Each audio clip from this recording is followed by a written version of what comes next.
ఏ విధంగా తెలుగుదేశం పార్టీలో సీట్ల పంచాయతీ సీట్ల లొల్లి నడుస్తుంది. ఒకవైపు సీనియర్లు టికెట్లు అమ్ముకున్నారని డైరెక్ట్గా చంద్రబాబు నాయుడు మీద తీవ్రమైనటువంటి విమర్శలు చేస్తున్నారు. ఈరోజు ఆలపాటి రాజా తెనాలిలో ఒక ఆత్మీయ సమ్మేళనము అదేవిధంగా ఒక ప్రెస్ మీట్ కూడా పెట్టబోతున్నారు. సో ఆయన ఏం మాట్లాడతారు చంద్రబాబు మీద అనేటువంటిది చూడాల్సింది. రెండో వైపు అటు జనసేనలో కూడా తీవ్రమైనటువంటి ఫైట్ నడుస్తుంది. ఒకటి జనసేనలో ఏదైతే టికెట్లకు సంబంధించి పార్టీలో ఇంటర్నల్గా ఫైట్ ఉంది. తెలుగుదేశం పార్టీకి సంబంధించినటువంటి సీట్లు కేటాయించడం మీద వాళ్ళు ఫైట్ చేస్తున్నారు. సో ఇది ఒక విధంగా మనం మ్యాథమెటిక్స్లో చెప్పాలంటే లేకుంటే క్రికెట్ భాషలో చెప్పాలంటే Janasena versus Janasena, Janasena versus TDP, TDP versus BJP, BJP versus Janasena. So ఇవన్నీ ఫైట్ల మధ్య ఏ విధంగా వీళ్ళు ఒక పార్టీకి సంబంధించి పొత్తు ఐక్యత సాధిస్తారు, రాష్ట్ర డెవలప్మెంట్ సంగతి అనేటువంటిది చాలా దూరం. అట్లీస్ట్ వీళ్ళు పార్టీ కార్యకర్తల మధ్య సమన్వయం ఎట్లా సాధిస్తారనేటువంటి కూడా పెద్ద క్వశ్చన్ ఉంది. ఇది కేవలం జనసేన టీడీపీ వ్యవహారం మాత్రం కాదు. బీజేపీ కొంత ఆలస్యంగా వచ్చినా అది కూడా కూటమిలో చేరింది. ముఖ్యంగా అక్కడ కూడా ఒక పంచాయతీ ఉంది. ఆ పంచాయతీ ఏందో ఒకసారి చూద్దాం. ముఖ్యంగా టీడీపీ బీజేపీ మధ్య టికెట్ల పంచాయతీ కొనసాగుతోంది. 4 ఎంపీ స్థానాలు పెండింగ్లో పెట్టారు చంద్రబాబు నాయుడు. బీజేపీతో పేచి తేలకపోవడంతో ఆయా సీట్లు పెండింగ్లో ఉన్నాయి. రాజమండ్రి లేదా ఒంగోలు, అదేవిధంగా రాజంపేట, అనంతపురం, కడప స్థానాలపై టీడీపీ అయోమయంలో ఉంది. పురేందరేశ్వరి కోసం ఒంగోలు, రాజమండ్రి సీట్లు పెండింగ్లో పెట్టారు చంద్రబాబు నాయుడు. ఇక రాజంపేట లేదా అనంతపురం సీటు కోసం సత్యకుమార్, ఈయన గతంలో మనం చూడు వెంకయ్య నాయుడు దగ్గర పిఎస్గా పనిచేశారు. ఆ తర్వాత జాతీయ కార్యదర్శిగా ఉన్నారు. ముఖ్యంగా తెలుగుదేశం పార్టీతో చాలా అసోసియేట్ అయినటువంటి వ్యక్తిగా సత్యకుమార్ చెప్తారు. ఆయన కూడా సీట్ కోసం ప్రయత్నం చేస్తున్నారు. బీజేపీలో ఉంటూ బాబు వాయిస్ వినిపించే సత్యకుమార్ కోసం ఆయా స్థానాలు పెండింగ్లో పెట్టినట్టు తెలుస్తోంది. నాతో పాటు వినాయక్ జాయిన్ అవుతున్నారు. వినాయక్తో ముందుగా అడుగుదాం. ఒక విధంగా చూడాలంటే ఈరోజు 13 పార్లమెంట్ స్థానాలకు సంబంధించి తెలుగుదేశం పార్టీ ఒక లిస్ట్ చేసింది. దాంట్లో అందరూ ఆసక్తిగా ఎదురు చూసినటువంటిది విశాఖ పార్లమెంట్ కాన్స్టిట్యున్సీ. ఇది ముఖ్యంగా బాలకృష్ణ అల్లుడు భరత్కు కేటాయించడం జరిగింది. ఈ సీటు గతంలో బీజేపీ గెలిచింది. అది జీవీఎల్కే వస్తుందని బీజేపీకి సంబంధించిన నాయకులు మొత్తం ఈరోజు ఉదయం వరకు ఆశతో ఉన్నారు. కానీ తెలుగుదేశం పార్టీ ఆ తెలుగుదేశం క్యాండిడేట్ను ప్రకటించడం జరిగింది. సో జీవీఎల్కు ఒక విధంగా మొండి చేయి. అయితే జీవీఎల్కు రాకుండా పురంధరేశ్వరి అడ్డుకున్నారు అనేటువంటిది బీజేపీలో ముఖ్యంగా ఓల్డ్ గార్డ్స్ ఎవరైతే ఉన్నారో చాలా కాలంగా బీజేపీలో ఉన్నటువంటి హార్డ్ కోర్ బీజేపీ వాళ్ళు చెప్తున్నటువంటి మాట. తెలుగుదేశం పార్టీ నుంచి వచ్చినటువంటి చాలామంది టీడీపీ నేతలకు టికెట్ ఇచ్చేటువంటి ప్రయత్నం జరుగుతోంది. ఎక్కడైతే బీజేపీకి కొంత ఓట్లు పడేటువంటి అవకాశం ఉందో ఆయా సీట్లు కూడా తెలుగుదేశం పార్టీకి ఇస్తున్నారు అనేటువంటి విమర్శ వస్తుంది. నాతో పాటు వినాయక్ ఉన్నారు. వినాయక్, ఇది కేవలం విశాఖకు మాత్రమే పరిమితం అవుతుందా? రాబోయేటువంటి రోజుల్లో ముఖ్యంగా సోము వీర్రాజు లాంటి వాళ్ళు రాజమండ్రి సీట్ ఎక్స్పెక్ట్ చేస్తున్నారు. అక్కడ కూడా ఇదే రిజల్ట్ రాబోతుందా? ఒకవైపు విజయనగరము, అనకాపల్లి 2 సీట్లు బీజేపీకి ఇస్తారని చెప్తున్నారు. ఎంత వాస్తవం ఉంది? ఏ సీట్లలో బీజేపీ పోటీ చేసేటువంటి అవకాశం ఉంది?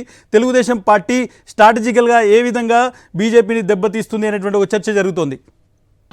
ఇస్మాయిల్, ఏ విధంగా బీజేపీ సీనియర్ నేతలంతా కూడా ఇటీవల లేఖ రాస్తూ ఆ లేఖలో చాలా ప్రధానంగా చంద్రబాబు నాయుడు వెన్నుపోటు ఉదంతాన్ని మరోసారి తెర మీకు తీసుకొస్తున్నారంటూ కూడా హెచ్చరికల నేపథ్యంలోనే ఈరోజు అదే నిజమైందని చెప్పుకోవాలి. ఎందుకంటే వాస్తవంగా చూసుకుంటే కనుక బీజేపీ గెలిచే సీట్లను తీసుకోవాల్సినట్టు కూడా ఎప్పటి నుంచో కూడా సీనియర్లు ముత్తుకుంటున్నారు. అయినప్పటికీ కూడా ఈరోజు మనం చూసుకుంటే కనుక గెలిచే సీట్లు కాకుండా టీడీపీ ఓడిపోయిన సీట్లు, అదేవిధంగా బీజేపీ ఓడిపోయే సీట్లను అంటగట్టే ప్రయత్నం అయితే జరిగిందని చెప్పుకోవాలి. ఈరోజు మనం చూసుకుంటే కనుక 13 స్థానాల్లో చంద్రబాబు నాయుడు ఎంపీ స్థానాలు ప్రకటించడం జరిగింది. అందులో ప్రధానంగా చూసుకుంటే కనుక మొదటి నుంచి కూడా విశాఖపట్నం నుంచి ఆశించిన జీవీఎల్ కాకుండా అక్కడ భరత్కి ఇవ్వడం జరిగింది. ఆయన ఒక విధంగా చూసుకుంటే కనుక పురంధేశ్వరికి సోదరుడుగా ఉన్న బాలకృష్ణకి చిన్నలుడుగా ఉన్నారు. ఈ నేపథ్యంలో పురంధేశ్వరే ప్రధానంగా ఈ సీటును వదులుకోవడం జరిగింది.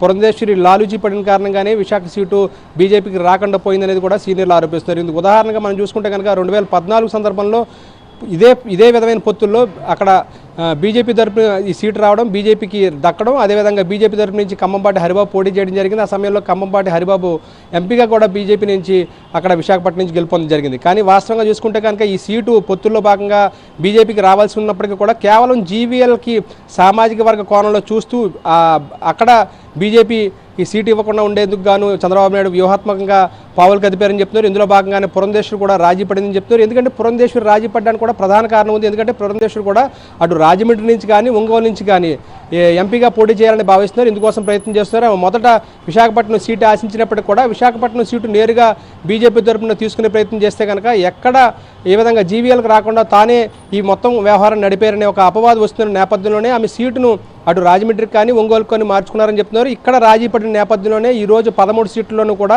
అటు రాజమండ్రి రాజమండ్రి కానీ ఒంగోలు ఈ 2 సీట్లను కూడా ప్రకటించలేదు. ఇంకా చంద్రబాబు నాయుడు 4 సీట్లు ప్రకటించాల్సి ఉంది. అందులో ఒంగోలు 1, అదేవిధంగా రాజమండ్రి 1. ఈ 2 స్థానాల్లో ఎక్కడో ఒకటి నుంచి పురంధేశ్వరి పోటీ చేస్తుందనే ఉద్దేశంతో పురంధేశ్వరికి సహకారం ఇవ్వాలనే ఉద్దేశంతో, ఎందుకంటే విశాఖపట్నంలో టీడీపీకి సీటు దక్కడంలో పురంధేశ్వరి పాత్ర చాలా ప్రముఖంగా ఉంది. అక్కడ బీజేపీకి దక్కకుండా ఆమె టీడీపీతోటి లాలుచి పడింది అనే ఒక వాదన నేపథ్యంలో 2 సీట్లు కూడా పెండింగ్లో పెట్టారని చెప్పుకోవచ్చు. చెప్పండి ఇస్మాయిల్. రైట్ వినాయక్, ఒక విషయము ముఖ్యంగా సోము వీర్రాజు రాజమండ్రి సీట్ కోసం పట్టుబడుతున్నారు. ఎందుకంటే రాజమండ్రి సీటు ట్రెడిషనల్గా బీజేపీ సీట్ అనేటువంటి వాదన ఆయన తీసుకొచ్చినట్టు తెలుస్తుంది. ఎంతవరకు వాస్తవం? రాజమండ్రి సీట్ మీద సోము వీర్రాజు కన్నేశారా? ఒకవేళ అట్లాంటి పరిస్థితి వస్తే అప్పుడు పురంధరేశ్వరి ఎక్కడి నుంచి పోటీ చేసేటువంటి అవకాశం ఉంది? వాస్తవంగా చూసుకుంటే కనుక 98లో ఆంధ్రప్రదేశ్ రాష్ట్రంలో బీజేపీ పోటీ చేసిన సందర్భంలో రాజమండ్రి నుంచి అక్కడ బీజేపీ పోటీ చేసింది. అక్కడ మనం చూస్తే కనుక స్వామినాయుడు అప్పుడు పోటీ చేయడం జరిగింది. గిరిజాల వెంకట స్వామినాయుడు అక్కడ నుంచి 98లో నెగ్గారు. ఆ తర్వాత ప్రభుత్వం పడిపోయింది. 98లో ఎస్పీకే సత్యనారాయణరావు అక్కడి నుంచి పోటీ చేసి ఆయన కేంద్ర మంత్రిగా కూడా పనిచేశారు. ఈ నేపథ్యంలోనే మొదటి నుంచి కూడా రాజమండ్రి స్థానం కానీ విశాఖ స్థానం కానీ ఇటు బీజేపీకి వస్తుంది. ఈ నేపథ్యంలో 4 దశాబ్దాలుగా కార్యకర్తగా ఉంటూ బీజేపీ రాష్ట్ర అధ్యక్షుడిగా పనిచేసిన సోము వీర్రాజు ఈ సీటు మీద ఆశ పెట్టుకున్నారు. అయితే సోము వీర్రాజును అనపర్తి ఎమ్మెల్యేకి పంపించాలని ప్రయత్నం చేశారు. ఈ రోజు మనం చూస్తే కనుక ఆ సీటు అనపర్తిని కూడా పెండింగ్లో పెట్టడం జరిగింది. అనపర్తి ఎమ్మెల్యే సీటు కూడా చంద్రబాబు నాయుడు ప్రకటించలేదు. ఈ నేపథ్యంలో బలవంతంగా అనపర్తి సీటు బీజేపీకి అంటగడతారనే ఒక ప్రచారం అయితే జరుగుతుంది. ఇప్పటికే సోము వీర్రాజు చాలా క్లారిటీ ఇవ్వడం జరిగింది. తాను ఎంపీ స్థానానికి మాత్రమే పోటీ చేస్తాను, అనపర్తి నుంచి పోటీ చేసేది లేదు.